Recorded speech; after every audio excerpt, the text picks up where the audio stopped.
नगर विकास खातं आणि केंद्र सरकारच्या समन्वयाचे काही विषय आणि एनडीए म्हणून एक महत्त्वाचे नेते म्हणून त्यांनी भेट घेतली आणि आपली हीच एनडीएची परंपराच आहे की माननीय अमित भाई, माननीय प्रधानमंत्री मोदी सोबत आमचे एनडीएचे घटक नेते हे महिन्यात 2 महिन्यातनं 3 महिन्यातनं एकदा भेटत राहतात। त्यामुळं हा कपोलकल्पित या ठिकाणी बातमी केलेली आहे की एकनाथजी नाराज आहे, ते या ठिकाणी आमच्या पक्षाकडनं नाराज आहे। मला वाटतं की ह्या बातम्या अशा नुसत्या संभ्रम तयार करणाऱ्या आहेत। एकनाथजीचा खरा जो भेटण्याचा उद्दिष्ट होतं ते केवळ महाराष्ट्रामध्ये महायुती ही त्या ठिकाणी जसं विधानसभेमध्ये लोकसभेमध्ये महायुतीमध्ये महाराष्ट्र 51% मतांनी आम्ही जिंकला तसा 2/3 बहुमताने महाराष्ट्र जिंकायला पाहिजे आणि आमची महायुती ही प्रचंड मजबूत राहिली पाहिजे।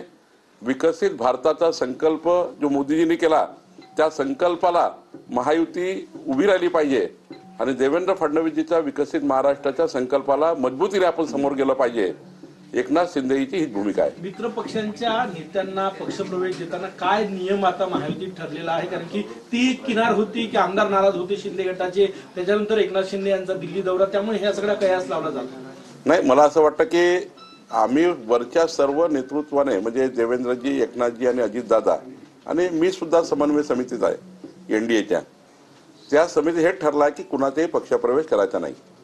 पण लोकल लेवलला जेव्हा तिकीट मिळत नाही, आमचे लोक लढतात, मग त्यांना ऑप्शन आहे एकनाथ शिंदेजीकडे जाण्याचा। आता कामठी विधानसभेमध्ये किमान 10 आमचे चांगले चांगले पदाधिकारी एकनाथ शिंदेजीकडे गेले, तिकडे धनुष्यबाण घेतलं। तर आता त्यांना तिकीट मिळालं नाही, 8-8, 10-10 वर्षापासून ते वाट पाहतात आहे। त्यामुळं काही लोक एकनाथ शिंदेकडे, एकनाथ शिंदेजी काही लोक भाजपकडे, दोघांची राष्ट्रवादीकडे। त्यामुळं थोडा उडाउडी चालू आहे नगरपालिकेच्या निवडणुकी संदर्भाने।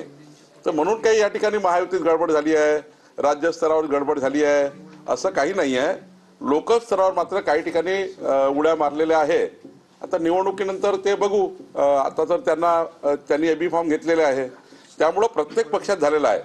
काही राष्ट्रवादीचे लोक भाजपमध्ये आले, भाजपचे एकनाथजीकडे गेले, एकनाथजीचे भाजपकडे आले।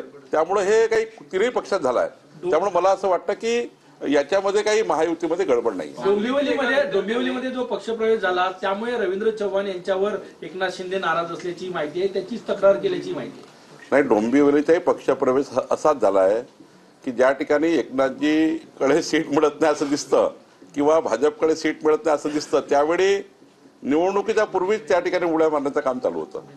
काही ठिकाणी आता एखादा कार्यकर्ता पक्षात यायलाच तयार आहे, शेवटी प्रत्येकाचा पक्ष आहे।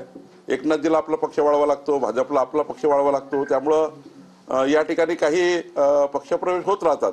पण पक्षप्रवेशामुळे एकनाथजी नाराज होतील आणि ते अमित भाईकडे जातील हे काही खरं नाही आहे। पक्षप्रवेशाबद्दल माझ्याशी, देवेंद्रजीशी आम्ही समन्वय करतो की बाबा बैठकीमध्ये आमचा समन्वय होतो, पण एवढ्या कारणाने काही ते अमित भाईकडे जातील। अमित भाईकडे जाताना महाराष्ट्राची महायुती, देशातलं सरकार, महाराष्ट्राचं सरकार, डबल इंजिन सरकार महाराष्ट्राच्या विकासाकरता कसं काम करेल आणि एनडीएचे नेते म्हणून प्रत्येक 2-3 महिन्यातनं माननीय एकनाथजी अमित भाईकडे जात असतात, माननीय प्रधानमंत्री मोदीजीकडे जात असतात, सर्व एनडीएचे घटक पक्ष जात असतात।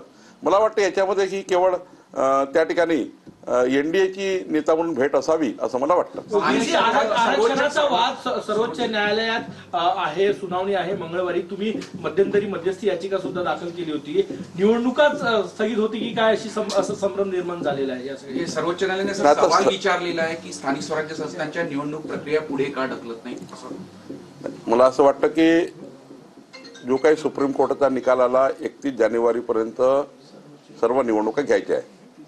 आता निवडणूक आयोगाने राज्य सरकारने जे काही आरक्षण दिलं आहे ते आरक्षण हे 27% ओबीसी आणि सर्व मिळून आरक्षण दिलं आहे। ओबीसीचं 27% आरक्षण कायम राहिलं पाहिजे ही कायम भूमिका देवेंद्र फडणवीसजींच्या आणि आमची सर्वांची आहे, एनडीएची आहे, महायुतीची आहे। त्यामुळे 27% ओबीसी आरक्षणाला धक्का लागू